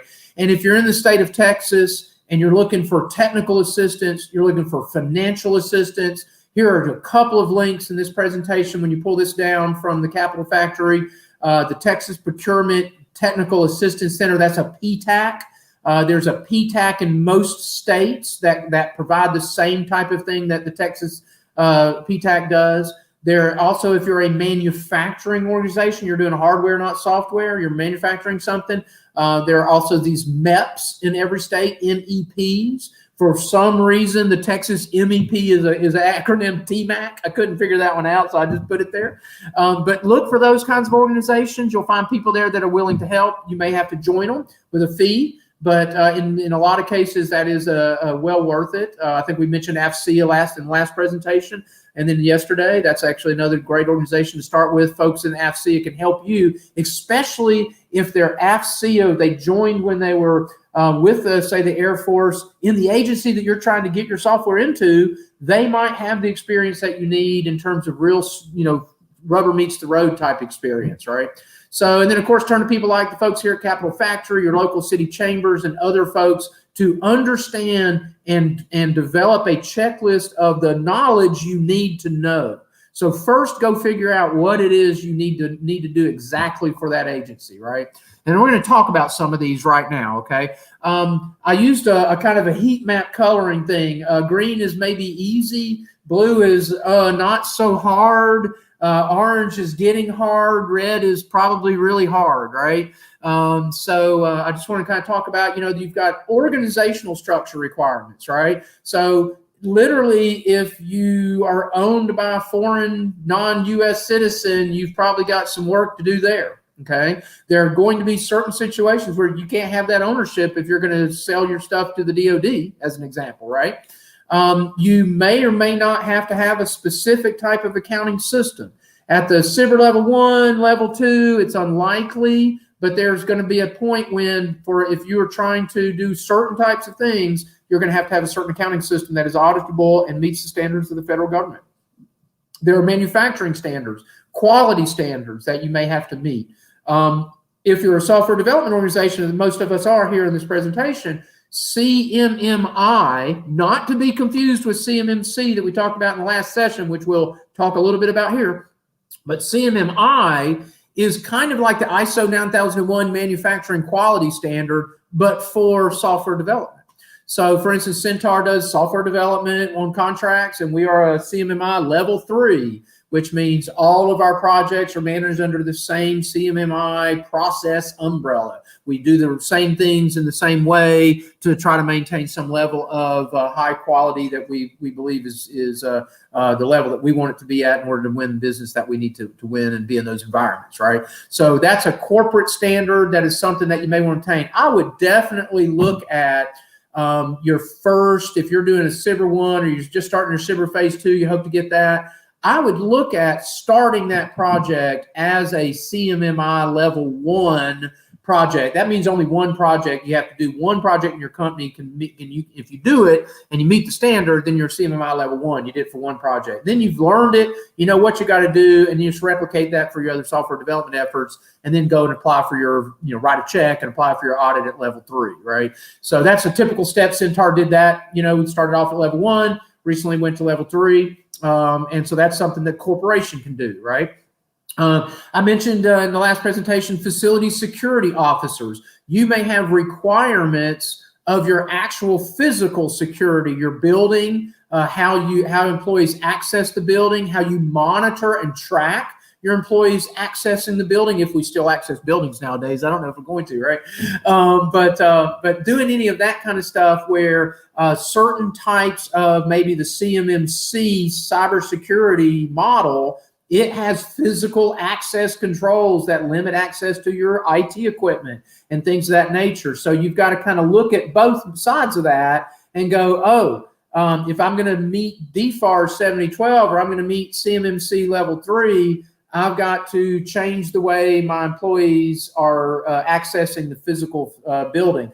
Sentar actually went through that during a phase. We had, in the old days, employees had a physical key, the same key, to go into a side building. And if you did it after hours, you had a unique code to turn on and off the security alarm, right? But under all the compliance regulations that we're under, we needed to maintain an idea of our employees accessing the building 24/7. So we had to take away the physical key, put a magnetic scanner of an RFID badge, which was tied to a unique code that every individual had uniquely. And so now when I go to the building, I scan a card, I key in a code, I go through the building, no piggybacking by my peer who's right behind me, so that we can track employee access. So you're gonna have those kinds of controls, right? And then we get into these last two bullets, which are more what are standards and regulations and models, like we discussed in the last presentation, which are checklist compliance requirements that you have to meet in order to do business with certain parts of the federal government, like the Department of Defense. So if you're going to be developing and utilizing weaponry information that's of importance, that would be restricted in export under ITAR. Every Department of Defense contractor is going to have the DFARS 252, 204, 7012 regulation on their contract. It's going to today specify that you are meeting 110 cyber controls called NIST SPA under 171. But in the future, starting late this year and ramping up through 2026, the requirement to comply with NIST 800-171 will go down and go away. And you will have to now be meeting a certain level of the CMMC Cybersecurity Maturity Model certification, almost certainly level 3, and then hopefully you won't have to do level 4 or 5, because that can be very tough. I have written in orange, and it probably should be in red, to be frank. If you are writing a cloud application that you expect to have to sell for Department of Defense contractors to use on their Department of Defense contracts, I'll give you an example. Let's say I have a cloud application that does project management, okay? And part of the project management, for some reason, the workflow or the client, maybe it's the Navy or Air Force, maybe they want me to every month make sure they have access to the latest design models that we're doing for their new jet, right? And we look at how we want to share that information and make sure we're meeting the monthly requirement. And we look at what applications and what methods are available. And someone says, hey, our project management software has this client section where we can store documents, And let's just every month we'll have as a requirement in the project management software, we'll have a milestone that says you got to upload the latest drawings to the client storage vault, right? Well, so now I'm storing CUI, this very important non-classified, non-secret data, but it's called controlled unclassified information, CUI. I'm now storing this important CUI in a cloud application, and that vendor, that cloud application must meet FedRAMP accreditation. So I, as a company using someone else's cloud application, has to worry about their cloud application. And if I am the one that's writing that project management software, I have a much harder effort in front of me, which is to go off and get actual FedRAMP moderate accreditation. Okay, and there are kind of a couple of ways to go there. We're going to talk about one slight variation you would have there. And as a matter of fact, this is probably the best time to mention it. So I just described a situation where I have project management software that the federal government is not interested in using, but their contractors are. So if I have, for some reason, created the perfect Department of Defense supply chain project management software, then I'm going to have DoD contractors, and if they're going to be storing CUI in my application, then I have I have one little tiny bit of relief here. And that is, I could probably go and have a vendor that does FedRAMP accreditations like Sentar does to come in and give me a equivalence assessment. So come in and say, look, I want you to assess my application and make sure it meets the FedRAMP moderate controls, that it's equivalent to the same level of security as required by a true FedRAMP accreditation audit. Okay, and that might be a little cheaper. I'm not actually going through the Program Management Office of FedRAMP. I don't have to have an agency sponsor me. I don't have to do this effort. Maybe my documentation doesn't quite have to be in exactly their format. But if I have all the controls in place and I have all the processes in place and I'm maintaining and delivering an equivalent level of FedRAMP moderate security, then possibly having a third-party vendor like Sentar come in and assess that and provide, say, a letterhead from Sentar where we say we have assessed this application and it is equivalent to the same level of cybersecurity compliance as actually going through a FedRAMP moderate, though the documentation may need to be addressed to actually obtain that accreditation. The controls are there. That might be a little bit cheaper, and it's actually allowed. The actual DFAR 7012 regulation literally says if you're a Department of Defense contractor, you're using a cloud application that contains unencrypted CUI. It's either stored, processed, or transferred through that cloud application. If it's unencrypted CUI, that application must meet FedRAMP moderate equivalence. So it does give the smaller cloud vendor, application vendor, a little bit of relief. But there's not a lot of that in practice out in the street. The vast majority of folks that are selling that type of application are also trying to sell it to the government as well. They're hoping that the Air Force itself would use it. And in that case, you don't have any choice. You have to go through a true formal FedRAMP accreditation. You have to have that agency sponsor you, and you have to get to the red stuff on this slide, which is eventually, once I get everything taken care of in my FedRAMP accreditation, and I've done everything correct, and I've got everything documented, and I've been pen tested, and I've been scanned for vulnerabilities, and I've been reviewed by multiple auditors, that everything that I've defined, I have my processes documented. They are repeatable, they are maintainable, and they are clear, right? And we're talking hundreds of documents, right? If I've got all that done, my goal there is to get the formal FedRAMP Program Management Office to say that I am now FedRAMP moderate equivalent or accredited.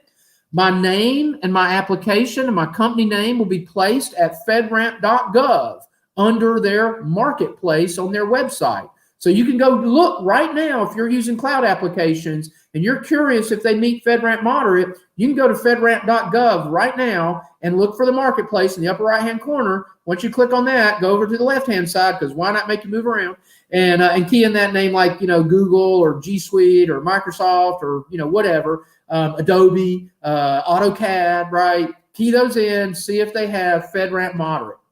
All right, that's one idea of how these vendors have done this. You'll be needing to do that too, and your name will eventually end up there. But you'll still be going one step further, which is you've got your FedRAMP monitor accreditation, but now you also have to have that agency complete the final few checklist things, and sometimes they can be really hard, to obtain your authority to operate. Ultimately, that's where the rubber meets the road. If you've got just a single application, it's not a cloud app and it has nothing to do with FedRAMP, but it's a great, cool modeling simulation application, and someone in the Air Force wants to use it, you will have to get an authority to operate for that software. All right, Sentar goes through this as well. We have software that we know various folks want to use, and so we have to take that software through a set of processes, go obtain a set of checklists, get people at that agency to spend time and spend effort reviewing my documentation and looking at my stuff that I've given them to show I meet their requirements. And those requirements are different from everyone, okay? And then I've got two other little buzzwords there that you probably want to be aware of at the last bullet: NIST SP 853 and Risk Management Framework, or what is known as RMF. You may hear those get thrown around a lot. RMF, NIST 853. In general, NIST 853 is a standard like NIST 800-171 that you have to meet, like CMMC Maturity Level 3 controls or practices that are built on top of NIST 171 that you have to meet. NIST 853 is what the government computers and the government networks have to meet. And it is hundreds and hundreds, well over 1,000 controls, as opposed to only 100 to 130, right? So NIST 853 is tough, okay? And it is a requirement that is only a requirement for government equipment, government networks, okay? There are some organizations that meet 853 on their own devices because they can, because they want to, but not because they have to, right? And then Risk Management Framework is a framework. What is that? Well, it's kind of a model. It's kind of some standards. It's also some processes, right? It's how you go about recognizing and continuously monitoring your compliance. And that is inherently hinged around, RMF is inherently built around the NIST 853 set of controls, okay? Just so you kind of have an understanding. So more than likely, all the bullets above this last one are things that you have to obtain for your corporation. You begin to see things that your application has to meet, which is FedRAMP and Orange. And then the ATC, maybe that's not so much for software, which is an authority to connect. So if you're selling some type of appliance that has a hardware piece and a software component built on it, you will also have to first get an authority to connect your device, right? And then you will have software built on top of that that has to have the whole authority to operate on that network. If you have a software piece only, like I mentioned a minute ago, you're more than likely going to do what's mentioned here on this fourth bullet called an assess only authority to operate. So it's a software assessment, right? You're inheriting the hardware compliance that they're going to run that software on that has already got its authority to connect and authority to operate and built in, right? So let's kind of break that down just a little bit more. So examples of some DoD regulatory compliance that are required for federal systems, because I got one for commercial. I figured I should have the opposite, right? So we'll hit the federal one first. FISMA, okay? So FISMA is a law, right? And I defined that in another slide. I guess I have them out of order. I built this in second after I decided I needed it. So FISMA is the law, and what it generally dictates for things like NIST 853 compliance or, you know, FedRAMP or whatever for the federal systems, right? So that's what they have to meet. They in general have to adhere, as I mentioned, to NIST SP 853. They generally have to adhere to the Risk Management Framework, and any cloud applications that they're wanting to use in the federal government agency has to meet the FedRAMP requirement, as mentioned several times already, okay? So before I get to what contractors have to deal with, let's talk about the type of information you're typically protecting. And they tend to fall into, if they're not classified, so I don't even deal with classified, so I'm not mentioning it, it's a step up and is above our pay scale in for this presentation, right? That's harder and more effort, okay? But if we're talking about the non-classified stuff, we have ITAR, which is traffic and arms regulations. What you need to recognize is it's way more than about guns. You know, when the first time I saw that years ago, traffic and arms, and I'm like, my company doesn't do any weapons. There's still a lot of stuff you do that ends up on that list, like encoding encryption type algorithms. So how I'm encrypting something. So a lot of the ways you're going to tackle compliance in a cloud application potentially is you're going to encrypt things. Well, there's certain encryption standards you have to meet if that's what you're going to do. And by the way, if you're using those, you have to be careful about, now you can't export those, because if you're using that, it can't be exported if it's on the export list. So there's some little bit of a chicken and egg issues and some gotchas there. You need to understand what that regulation is and how it affects you and your application, right?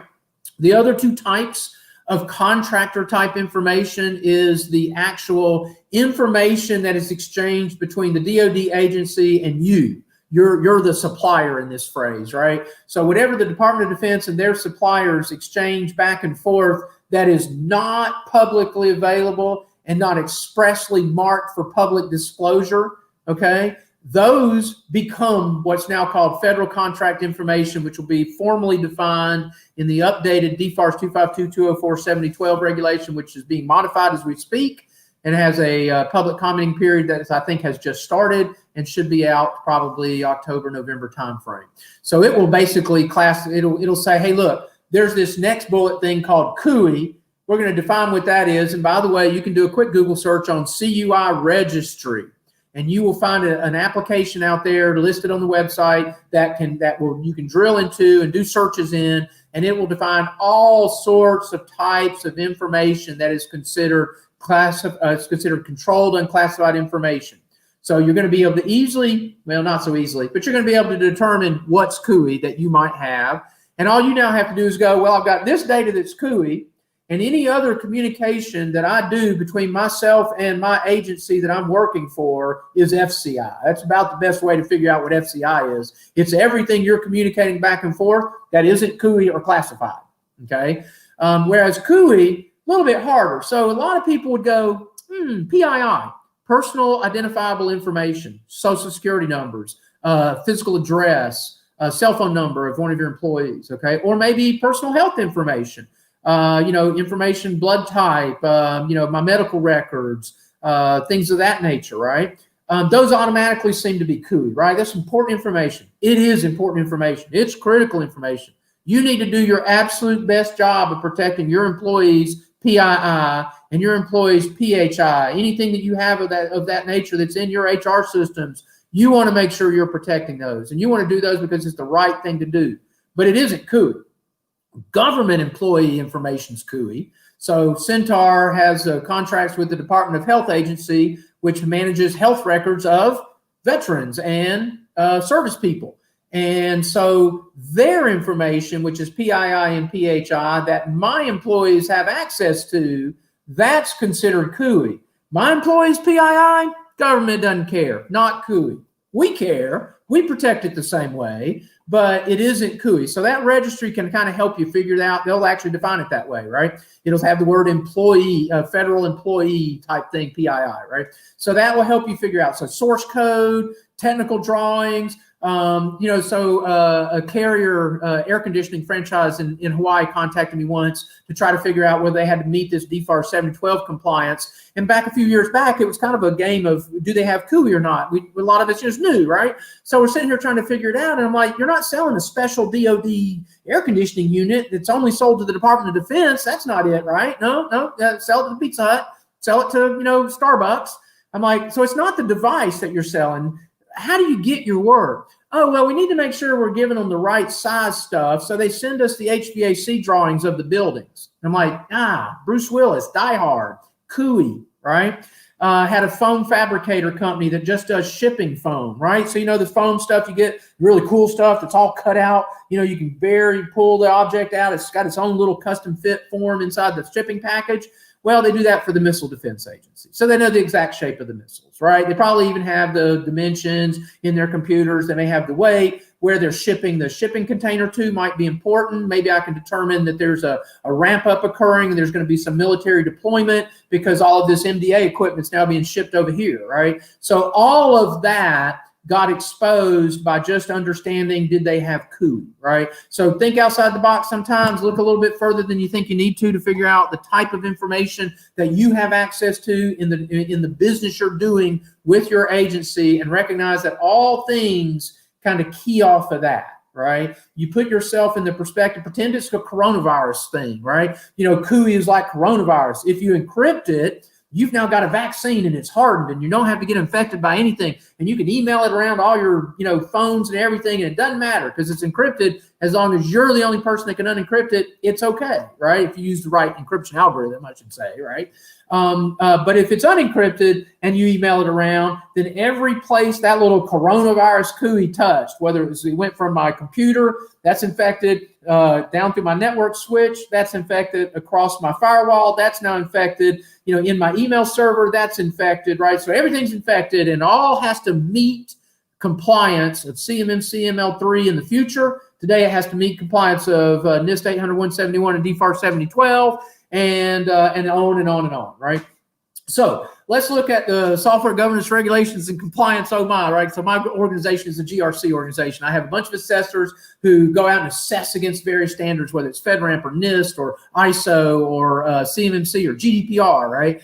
So we have all these different standards, kind of like if you're a programmer, you know, there's different languages. You learn the concept of programming and then you apply it to different format languages like C or R or whatever, right? So the types of things, again, I drill this back to, there's corporation requirements. So let's look at these, right? So almost every DoD contract today has the DFAR 7012 regulation, including SBIRs and STTRs.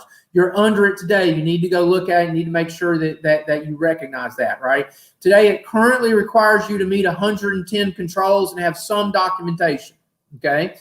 You can kind of cheat on that one. There's a minimum level that you have to do, which is gap assess yourself against all 110 requirements, write down the ones you're doing right, and write those up and say, I'm complying on that one because I'm doing such and such. And that starts to become your system security plan. If you're not doing something right, you need to say that in your system security plan. You know, we're not compliant today because of this. And then you open up a Excel spreadsheet, call it your plan of action and milestones, and write that problem child down on a row and put a date down as to when you're going to fix that, okay? And that becomes your plan of action and milestones. So if you've defined your posture, your cybersecurity posture in your system security plan, discussing what your boundaries are, what your work involves, what your network looks like, and how you meet every control, and where you do not meet a control, you say you don't meet it, and that you reference it in your plan of action and milestones, and then you're documenting in your plan of action and milestones what you're doing to fix that problem and when you expect it to be fixed, then you're meeting the checklist requirement of NIST 171. It's not the best way to be, but it's the first step. So get there as quick as possible, because as soon as you're under contract, as soon as you sign it, you're telling the government you meet that compliance, period, okay? There's also 17 practices in a FAR requirement, which is kind of hard to find. So if instead of worrying about that, if you'll go look at the 17 practices at CMMC Maturity Level 1, you have also agreed that you're doing all of those if you sign a CIBR contract. So you need to go look at those. It's like FAR 52, Part 2002, 32 CRF, CFR, Part 2002. One of those two define those 16. They're kind of hard to find. I would instead just go look up CMMC Maturity Level 1, focus on those 17 controls. There's one control you don't need to do, but go do it. And that way you're at least meeting that. That's critical, right? Because you're telling them you're doing that. You need to meet that. And you really need to get the other of those NIST 171 implementation things taken care of, because your job is just going to get harder every month that goes by as you get closer and closer to being required to meet CMMC Maturity Level 3, okay? You're today, you ought to be at ML1, because to be frank, if you're not at ML1, I'm embarrassed to have you in the supply chain, right? So go take a look at that. Those aren't hard, right? There's like 17 domains in the CMMC world. You know, they group things like access control and disaster recovery. The first practice of all 17 of those domains are the 17 controls you ought to be doing. So it's literally the simplest, easiest thing in every major subject area is all you have to do to say you're meeting that FAR requirement that's in your contract if you have it today, right? And then it requires, as I've mentioned, that any cloud application that you use that contains unencrypted CUI, doesn't say that in the regulation, but that's the understanding and the intent of it. If it's unencrypted and you're using that and you're storing or processing that CUI in a cloud application, then you need to make sure it is at least FedRAMP moderate equivalent. As I said a little bit earlier, that's the requirement. And if you want the federal government to actually use it, it has to be FedRAMP moderate or high accreditation, depending on what agency is using it and where it needs to go. So we're going to take a moment and go off ramp here. We're going to take an off ramp and talk about FedRAMP, because that's the biggie, right? It's pretty tough, right? So FISMA that I referenced earlier on that slide, it's the Federal Information Security Act is the law. FedRAMP, which it pulls in, is a government-wide cloud security program or standard. It is both. It's a standard that the cloud application has to meet. It's a program because there is a program management office that determines whether you meet it or not, right?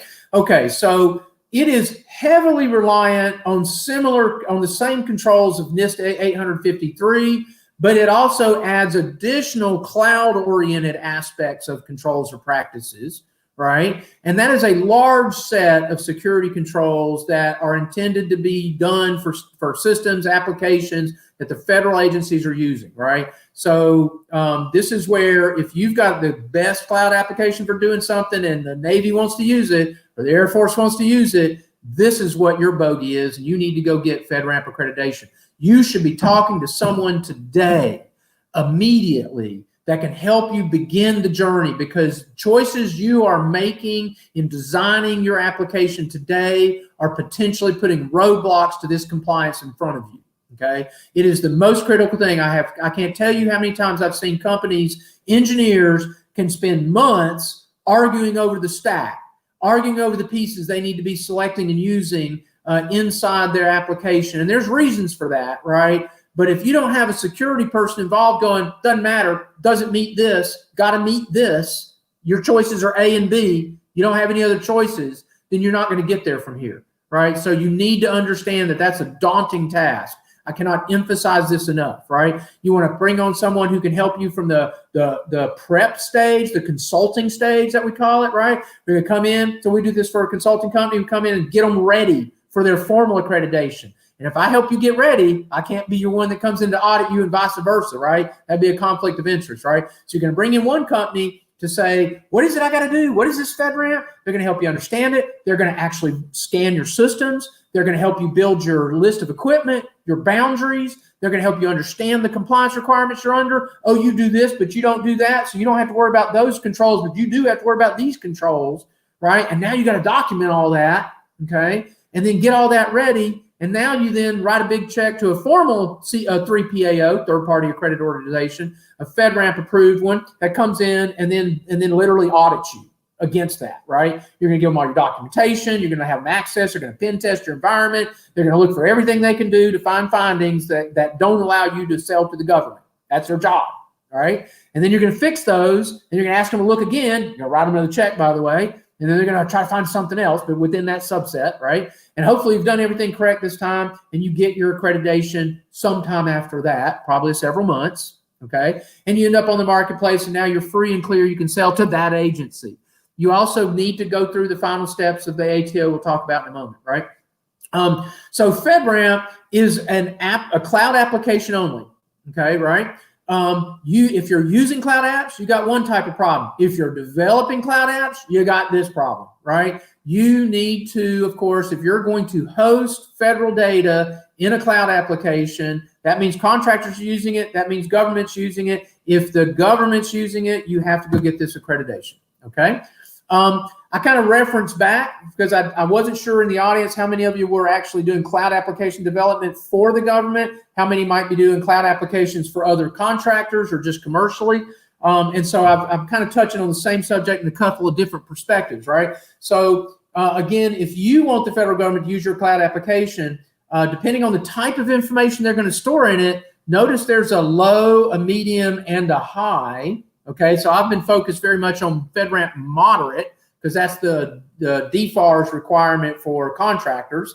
But you might have to actually meet a high, FedRAMP high accreditation level, which is, of course, a stiffer standard to meet, more controls, more effort, more money required, right? But if you're being used by, say, the Intel community to do all sorts of foreign espionage, then I'm thinking in your cloud app, you're FedRAMP high. So you've got another, level that you have to obtain there, right? Again, I mentioned the third bullet. This is expensive, it's difficult, and it's resource and calendar consuming. There are some things you just can't squeeze. You can't do, 9 pregnant women and have a baby in a month kind of thing. And some of this, it will take time. Just because at some point when you're ready and you say, please look at my stuff, you're asking the government to look at your stuff. So get in line, right? Assume it'll take a year. If you're actually going to go for FedRAMP accreditation at the moderate level and you've not begun this effort and you don't know what I'm talking about, it's probably a year and a half. But assume it could take you a year to get it ready, get it audited, get it approved, right? So it's kind of 3 steps there. You're going to pay a company like me maybe to come in and help you get ready. Or you're going to pay a company like me to come in and do your formal FedRAMP accreditation recommendation to the FedRAMP program management office that you get and receive the accreditation that you want. And I do that work. You're going to write me a check. That's the second step. Now I'm going to hand that over to the program management office, and they're going to take their time and review it and then give you that accreditation stamp at, say, moderate. That's the third step. So all those are going to take some time. All right. So do not forget that. Right. And again, I'm going to say it in red. Even if you're not developing a cloud application, but you're using one and you're putting unencrypted GUI in it, then you need to go worry about that one as well. All right. Don't be fooled. If it sounds easy, you've been fooled. It's almost a guarantee in this area, right? And the main reason I'm saying this is this last bullet in red. I mentioned this in the last presentation, okay? So let's say you now looked at your cloud application, you're using some project management software, you're storing some unencrypted GUI in it, and you're going, oh, wow, I need to figure out if they're equivalent or not. And you go to FedRAMP.gov and you look at the marketplace and you don't find your vendor's name, and you don't find the application name, so you give them a call. And they actually pick up the phone and you get to the right person and you're like, look, I'm a contractor and I'm using I got special data from the Air Force and it needs to meet FedRAMP moderate. Are you guys equivalent to that? I don't see you on the marketplace. Oh yeah, we know all about that. We're good because we run on Amazon AWS. And if you go look up Amazon AWS on the marketplace, it'll say FedRAMP moderate right there. That's where we're hosted. So we're good. You don't have to worry about us. That is not true. Absolutely not true. I'm going to take a breath here. Everybody think about that. Let that echo in your head for just a second. Thank you. I'm kind of running out of some wet throat here. It is not true. The application itself has stuff it has to do to meet FedRAMP moderate. And just because I host my application on the FedRAMP moderate platform does not mean my application is automatically FedRAMP moderate. It is not. Okay, so don't fall for that. Obviously you can tell that we've had a lot of clients that have fallen for that, right? Do not fall for that. It is not true. Okay, I can't emphasize that enough, right? So I was envisioning when I'm putting this presentation together last week for Capital Factory, and I'm kind of going, wow, this is a whole lot. I need some kind of like shopping mall map with that little arrow that says you are here, right? And so that I can retrace. So this is a summary of everything I've talked about up to now, right? We are here, right? I don't have a map because, you can't go to the mall anymore, so I couldn't get a copy of one, right? And I am going to take just a brief moment and mention the one thing I'm not supposed to do, which is sales portion, which is my company does have a product called Code Valor, which can help you meet one of the CMMC maturity level requirements, which is scanning your code for vulnerabilities. So this slide is sponsored by Code Valor from Sentar, right? Just a little joke there.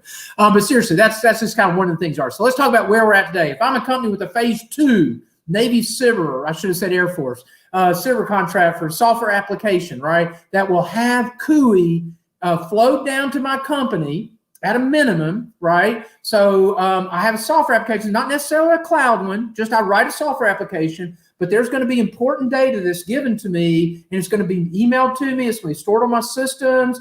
So now everything's infected with unencrypted CUI, right? And now I have to worry about CMMC compliance. And today I have to really worry about DFARS and NIST 171. And then tomorrow it'll be CMMC and Lvl. But what do I need to do today? I must be DFARS 7012 compliant. That means the cloud apps I'm using, where I'm storing unencrypted CUI, have to be FedRAMP moderate or equivalent, right? I must be NIST 171 compliant. There's a minimum checklist that I need to do. I better have at least that or I'm illegal, right? I'm under contract breach if I haven't done a gap assessment, have a system security plan, have a plan of action and milestones. That's a minimum.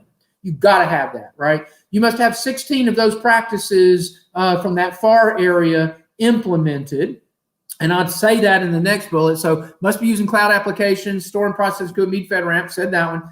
should be CMMI ML1. Remember how I mentioned that? You ought to be that. That's basically saying that you develop code using a defined process, and you follow the process, and you monitor the process's success and improve it, right? There's your CMMC level 1. You ought to be doing that anyway, right? So you ought to at least be following and meeting the practice, whether you've paid money to get that accreditation or not. You ought to at least be implementing the practice, because you're going to need to be there as you go forward, right? And for that same reason, I'm saying those 16, 17, really 17 controls in CMMC maturity level 1, those need to be correct. You need to be compliant on all of those, because whether you know it or not, you're saying you are when you sign that contract, because there's a FAR clause that you don't even know exists that is in that contract that's saying that you meet 16 of those 17. Okay, so you go look at those and get those implemented, and be working on the rest of the ML3 if you're going to be receiving CUI, right? Because you're going to have to be there. It's just not required yet, but it's going to ramp up starting late this year and going forward for the next 4.5 years, right? You should be doing code reviews and scanning your code for security, cybersecurity vulnerabilities. That's my plug for take a look at Code Valor. You can do that with labor. You can have a separate, isolated, firewalled development team that will do code reviews periodically with looking at the code that your other development team's actually developing. That's one way to do that. Or you can look at other types of, they call them application security testing code, AST. You have static types, you have dynamic types, you have stuff that goes in the cloud. You have to look at every bit of those tools and make sure you recognize that the tool you're about to invest in to help you scan for vulnerabilities, you might be doing with higher secure data later, and therefore you might not should pick a scanning tool that requires you to push your source code and push your data up into their cloud for processing. That can be a whole nother problem for you if they're not meeting all the accreditation levels that you have to have them meet, and you're not even allowed to maybe push that stuff up depending on whether it's high or not. So you should be doing all that. And then the final thing that you need to be working on is that your agency has defined for you the access only authority to operate set of items that you need to meet in order to plug your device in or have your software running in their environment. So that final step, and where you should really start when you begin this journey, is what's my ATO requirements? Because part of that ATO requirement is going to be these things on this list. And then there's going to be a few extra things that you have to do specific with that agency to make sure it meets their unique requirements, which are the final pieces of obtaining your ATO. It's the ATO is the checkered flag at the end. You get that ATO, you're now good to sell into that agency, multiple copies, and good to use it, and you're good to go. That's it. Chandler, thank you so much for this great pitch. We've got a couple of questions. I want to address Chad Tritton right now. So Chad, tomorrow when we're talking about foreign dollars and developers, you're going to be able to actually get some of those questions answered on foreign ownership by an expert in the field. In fact, the Heather Richmond, who founded the Defense Investor Network and was critical in establishing the trusted capital marketplace. I do want to address one question real quick, which is to host a machine inside the U.S. when the oh, sorry, that's not the question. Is it permissible to access ITAR restricted materials by an authorized individual over any COTS VPN that provides VNC remote sessions? I would say no, as the question is asked, because the VPN you use has to utilize the correct FIPS 140 algorithms. So there are specific encryption algorithms that have to be used in order to meet most of these federal required standards. And the way the question is written, it's any COTS or GOTS VPN that would not make it. There are going to be specific VPNs that you have to utilize. Fantastic. Foreign ownership. Foreign ownership doesn't prevent you, but you definitely will have to put firewalling between what the foreign ownership folks have access to and can say that and can require you to do. And that has to be formal and written. We do those for companies as well. Well, fantastic. So this is the great part about being in the virtual environment. I am actually in 2 rooms right now. I am doing the final Q&A with Chandler Hall on FedRAMP while I'm sitting in my office hours on the office hours floor at the Capital Factory Virtual Center for Defense Innovation and Virtual Center for Gravity, or Center of Gravity, waiting for my office hours appointment to show up, which it kicks off in 2 minutes. The floor is starting to buzz. It's absolutely my favorite day at Capital Factory.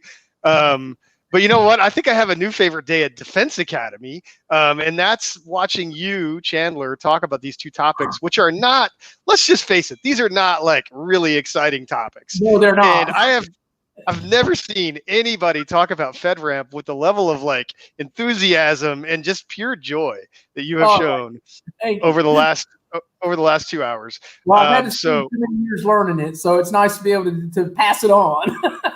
This is Rich. I want to thank, speaking of Rich, I want to absolutely thank AFCEA, Rick Lipsey, for inviting you in to present to this audience. I know that they have learned a ton. This session has been recorded, and I'm actually really excited to replay this for folks who, so that we can amplify this message a little bit, because there's a lot more companies out there that need to understand the things that you just talked about. And with that, I'm going to turn it over to Brian to close us out with instructions about how to access tomorrow. I'm going to pop out and go to my Epic Office Hours meetings that are starting in 1 minute. And I am really glad everybody showed up and look forward to seeing you guys tomorrow morning. Have fun, Kevin. I enjoyed it today. Thank you. Thanks, Kevin. Thanks, Chandler.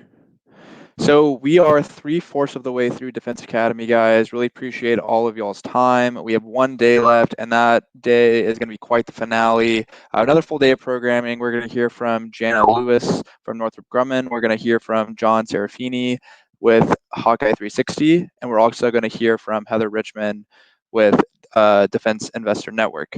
Also want to touch on some upcoming opportunities. My colleague Alex is in the chat, and she's going to drop some links about our summer job fair. So if you're hiring or you're job seeking, this is for you. It takes place on August 27th. So Alex, go ahead and drop those links.